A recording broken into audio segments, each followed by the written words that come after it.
This is an ABC podcast. Hello and welcome to the Health Report with me, Norman Swan. Today, what it's like to live with one of the most misunderstood and stigmatized mental health conditions, borderline personality disorder.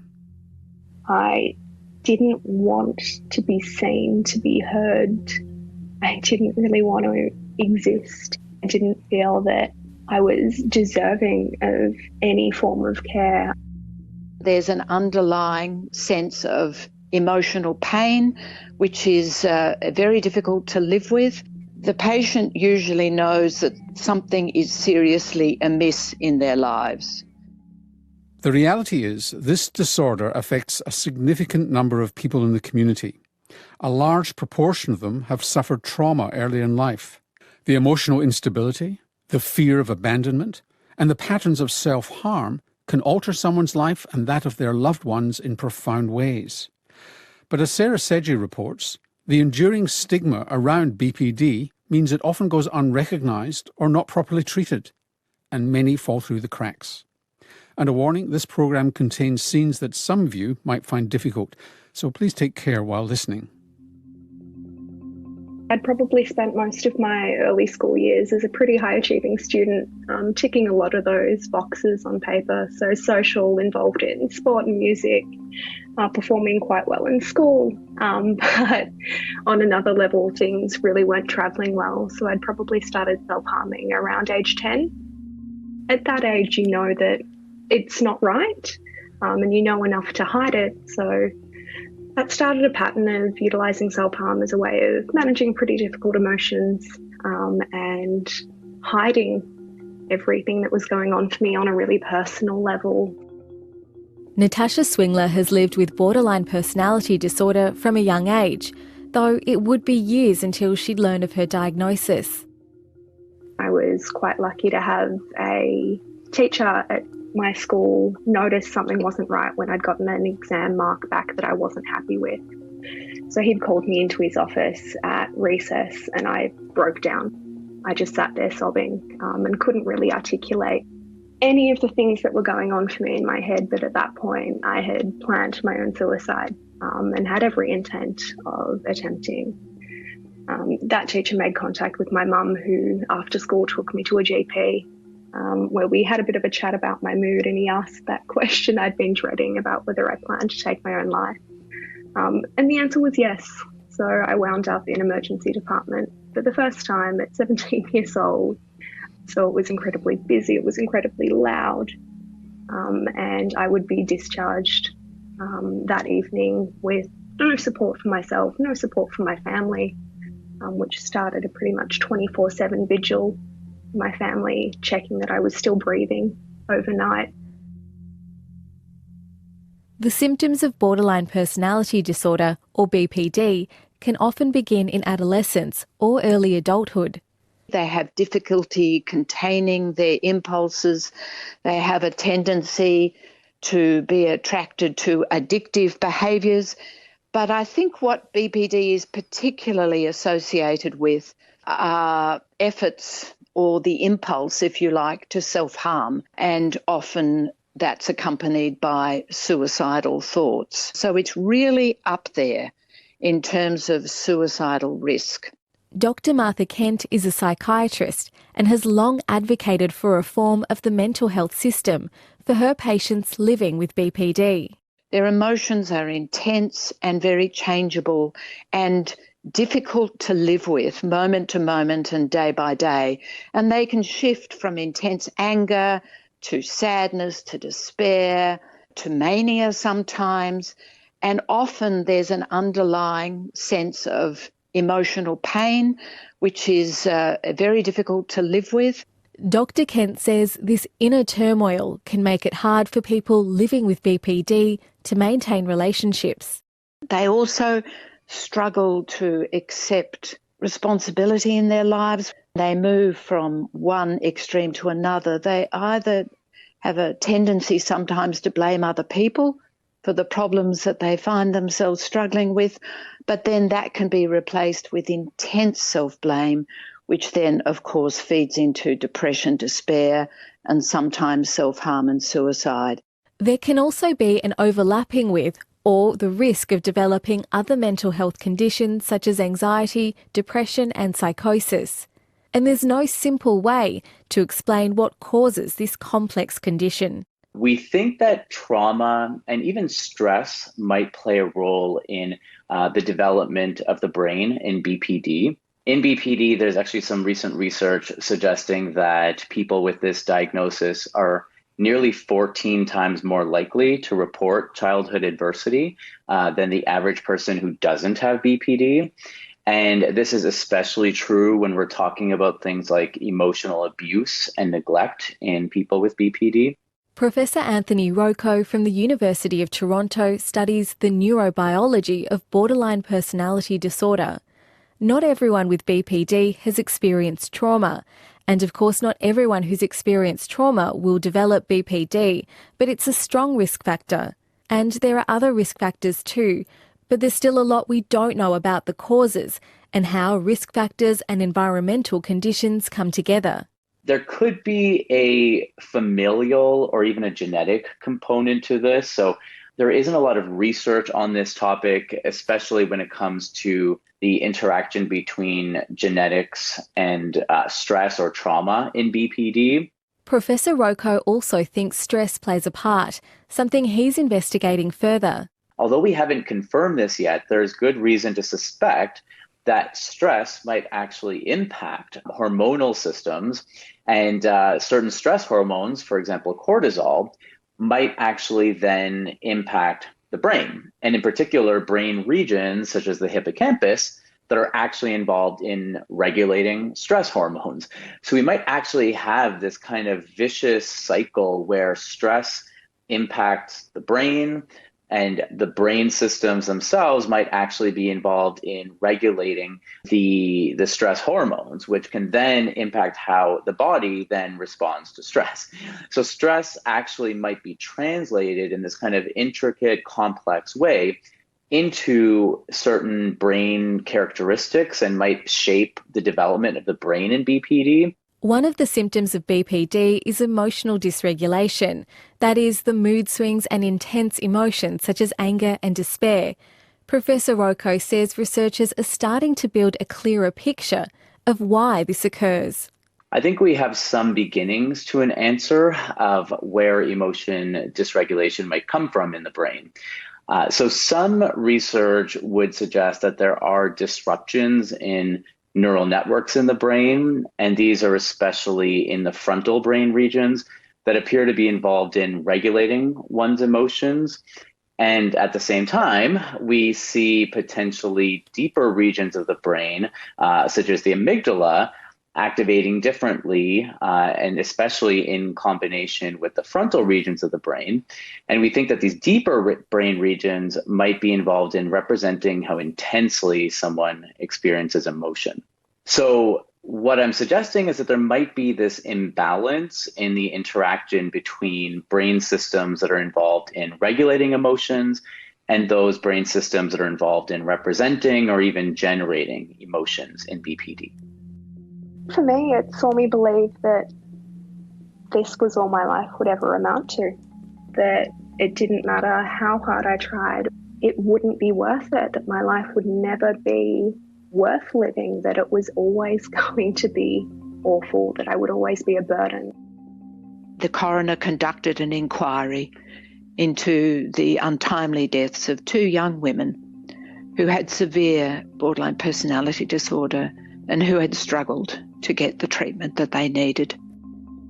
You're listening to RN's Health Report. This is a special feature on borderline personality disorder. I'm Sarah Sedgey. As we've heard, this is a complex condition and there's still a lot we don't know. Many people can spend years being misdiagnosed, and that's time they're not getting the help they need. What stands out to Natasha Swingler from her early interactions with the health system is the feeling she wasn't understood by the very people that were meant to be looking after her. The treatments and therapies that were given weren't right or weren't enough. But every expert interviewed for this program was clear. With the right diagnosis, BPD is treatable. What's really been interesting over the last decade is the evidence that simpler treatments are actually very effective. We published a trial a number of years ago, over a decade ago, showing that a relatively simple comparison treatment was as good as a treatment that involved a more complex psychotherapy. And there are often much simpler treatments that involve attending to the general problems that people with personality disorder present with, and also being non-reactive to the kind of provocations of their interpersonal difficulties. Professor Andrew Channon is the Director of Clinical Services at the youth mental health organisation Origin. He's developed treatment programs for people living with BPD. Being able to take their problems seriously, being able to attend to the co-occurring mental health problems that they have, often depression, anxiety, psychosis that come along with this, and also being able to attend to the physical health problems that they also present with. And these simpler treatments, at the core of them, you really need to have somebody doing clinical case management for people with the most severe forms of problems, because they often have a range of difficulties in their life that include unemployment, homelessness, or housing instability, and a range of other difficulties that also need to be attended to. And the evidence is that when you attend to the myriad of problems and support the person, then the outcome can be very good. In many ways, the diagnosis is actually a hopeful diagnosis because psychological therapies tend to work. And once people get good psychological therapy, they can remain relatively well for most of their life. In New South Wales Project AIR at the University of Wollongong, researches and guides an evidence-based strategy to support people living with personality disorders. Its director is Professor Bryn Grenier. Borderline personality disorder is one of the psychological problems that actually doesn't have any drug therapy. So unlike depression or schizophrenia and some of the other major psychiatric disorders, the only therapy that seems to work with borderline personality disorder is psychological treatment. So working with a counsellor, working on trying to understand yourself and understanding your relationships is very helpful, and people can really develop a lot of skills and strategies to help them when they feel triggered, when they feel unsafe, when they feel like they are losing control. So there's a number of evidence-based psychological therapies. Dialectical behaviour therapy is one of them. Psychodynamic therapies that help the person understand themselves and help them understand their relationships are also very effective. Therapies like these teach strategies to cope with stress, regulate emotions, and give insight into thoughts and behaviours. And as Professorrocco explains, there's biological proof these treatments can work. We know that BPD is treatable so long as people with BPD are really given access to treatments that are research supported. And so we even actually see evidence from brain imaging showing that people with BPD who undergo psychotherapy show not only changes in symptoms of emotion regulation and symptoms of impulse control, we actually also see corresponding changes in frontal regions of the brain. We see corresponding changes potentially in more deeper brain regions, such as the amygdala, where psychotherapy seems to potentially be impacting how the brain is processing and regulating emotions. So we can actually see evidence not only in the symptoms that people experience who undergo psychotherapy, but also in the actual neural correlates of these symptoms in people with BPD. So if there are treatments that work, why are so many people living with borderline personality disorder falling through the cracks? So I would find out about my diagnosis while I was involved in a research study, completing the informed consent forms, and I'd turn around to this poor researcher and say, I don't actually have BPD. And the researcher just turned around and was like, that's not the case, I'm sorry. And I think that for me was one of the first recognitions that it was just something we didn't talk about. It was one of those diagnoses that, yeah, you could be labelled with it, But there was no further discussion beyond that because it was so stigmatized. It was one of those things that you didn't want to have attached to you in any way, shape or form. BPD is highly stigmatised, and there's an enduring myth in the health system that treatments don't work. There's also a lack of trained health workers in BPD and limited access to the right support. It takes a devastating toll on people. I was offering psychotherapy to women patients particularly, and increasingly more and more of my patients were suffering from BPD. And it became apparent to me that the gaps in the system of care for people with BPD were making the problem worse. And it just seemed to me to be an issue of social justice, not to mention the fact that although BPD occurs in similar prevalence between men and women, it was usually the women I saw who were seeking help and were being turned away in some shape or form or not getting the help they needed. And that just seemed to me to be unjust. Dr Martha Kent pushed for change in South Australia. I decided, together with a small group of people in South Australia who were equally dismayed by the lack of care that was being afforded people with BPD.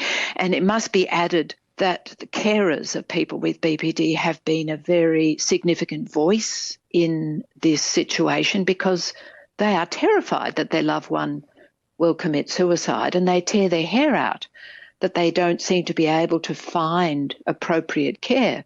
So increasingly there was a small group of consumers, myself and carers in South Australia who basically knocked on doors wherever we could. Particularly we lobbied politicians of all persuasions. It took perseverance, but momentum for change was gathering. And in early 2018, a coronial inquest found that the high death rates of people living with BPD would continue if the right services were not put in place. We had lobbied the coroner a number of times to examine the problem of deaths in the context of people with BPD. And the coroner conducted an inquiry into the untimely deaths of 2 young women who had severe borderline personality disorder and who had struggled to get the treatment that they needed.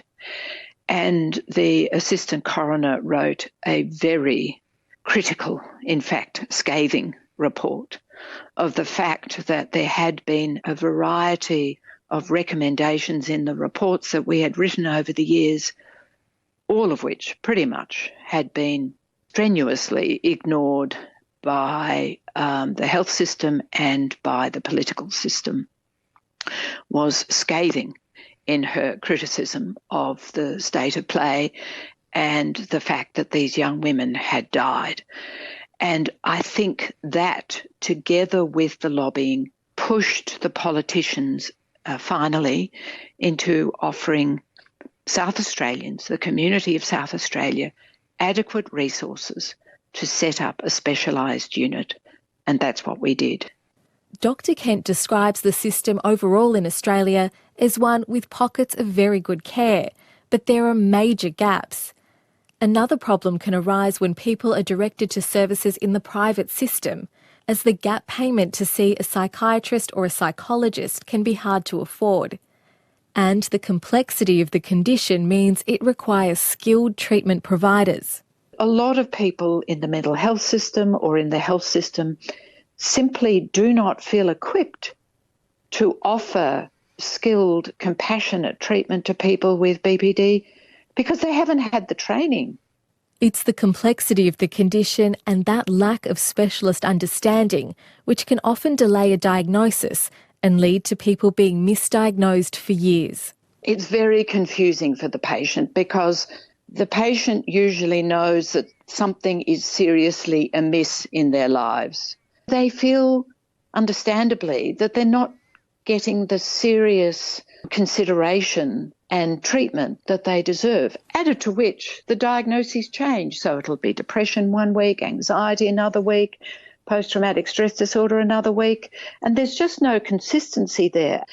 And I think there is every indication from my experience and from the literature that people with BPD are not treated as seriously as people with other mental illnesses. There's a very ambivalent relationship at best between often, not always, but often, between mental health workers and people with BPD.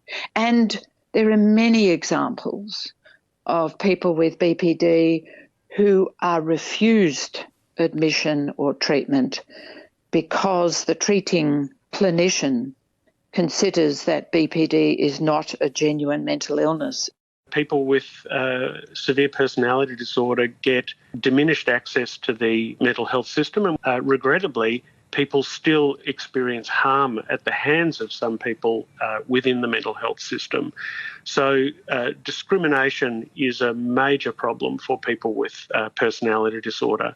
If you meet somebody with borderline personality disorder in an acute crisis, they're certainly highly distressed and often difficult to engage in a conversation. You can imagine somebody presenting to an emergency department in that kind of state, given the culture of the health system that doesn't really accept this problem, that it's a recipe for people to be treated very badly. And so an emergency department is really a far from ideal place for somebody with personality disorder to get care. There's a lot of people lying in beds who are very sick, and people are wanting the person with personality disorder to be calm and well behaved. And of course, that's the last thing that they're able to do, not because they deliberately want to be that way, but because they don't have the control over their emotions or their behaviour that you would expect of other people. We see young people with BPD in Australia sometimes, but even more so overseas, discharged from, say, an inpatient stay with no support and still with active plans and intent for their own death because they're seen as manipulative. When you are continually told that you are manipulative, that you are an inherently bad person, how do you distance that from your own beliefs about yourself?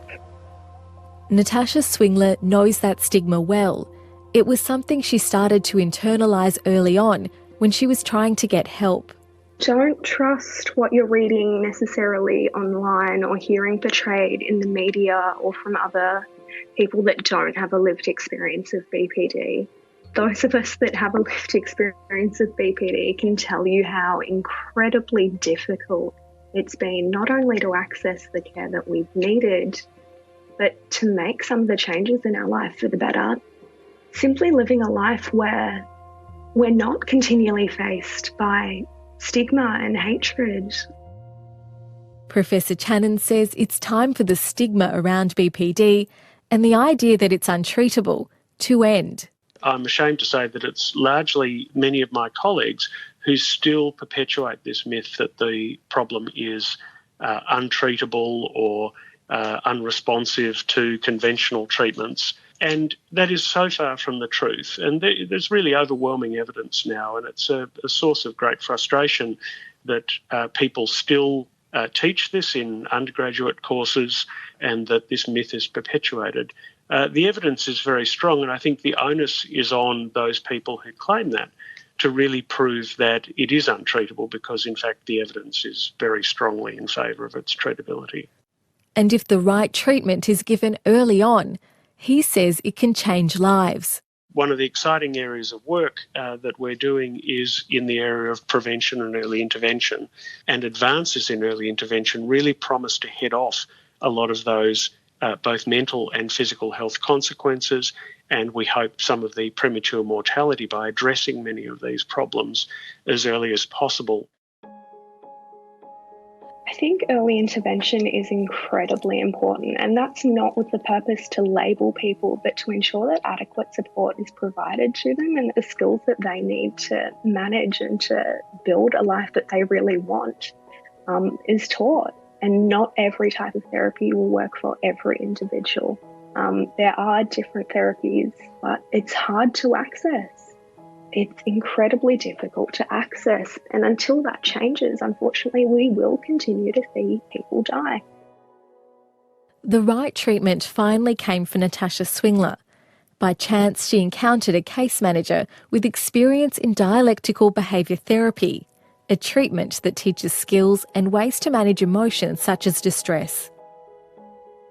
She quite consistently and gently prodded away at a lot of that self-stigma, and we started to do a lot of work within the DBT realm about distress tolerance and mindfulness and emotion regulation and interpersonal relationships and so on, that were incredible game changers for me. So in the space of probably a couple of months, I'd gone from this individual that was self-harming most days and needing medical attention to manage that, to someone that was managing to make it weeks, then months without engaging in self-harm at all. And at this point, self-harm had been probably one of the few consistencies in my life and something I'd drawn on for about 10 years. And this therapy changed that. Yeah, I cannot speak highly enough about DBT, let alone that case manager, and how well-informed she was, how willing and curious and non-judgmental she was in her approach.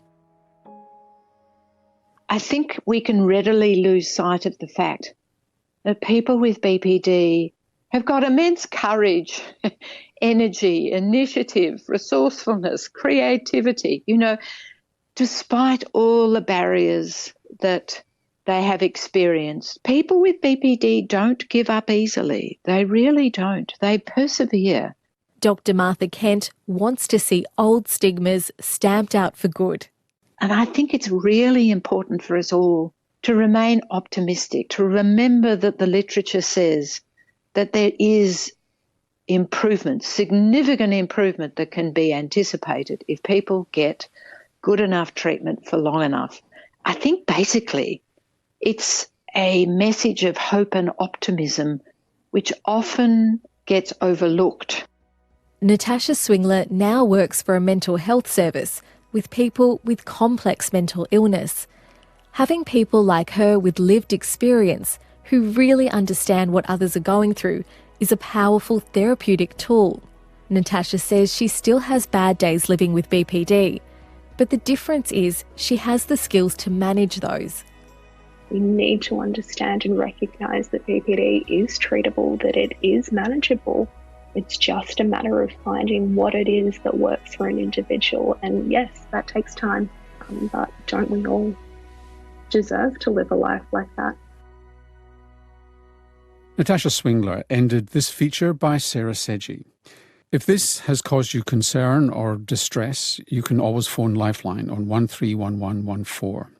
It's also important that if this has rung bells for you in terms of you or somebody you know and they need help, is to be directed to